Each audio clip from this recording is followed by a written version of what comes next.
ya okaw.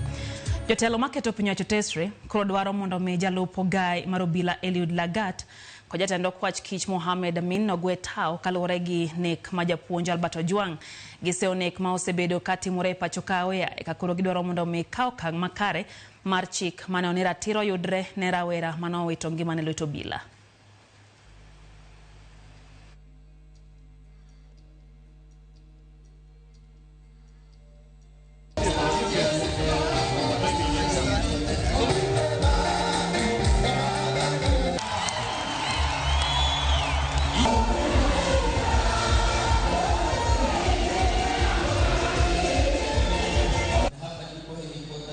This issue of Albert Ojwang is just a tip of the iceberg.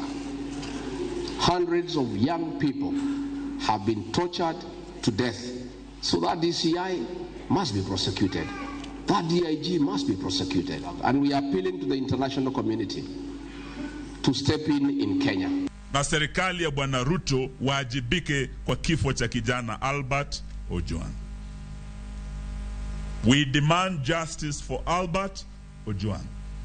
And no amount of lies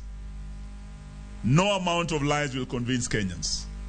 Lagat should be arrested and prosecuted. Yana kesho mahakama nadhani itapeana direction juu ya vile huyu Inspector Generali wa kiwango cha pili huyu bwana Eliud Lagat mambo yake ya kokotini. Wakili Njiru tumewaamurisha hawa, you are getting directions Senator Maanzo, because we believe it is not a matter ya kuchezea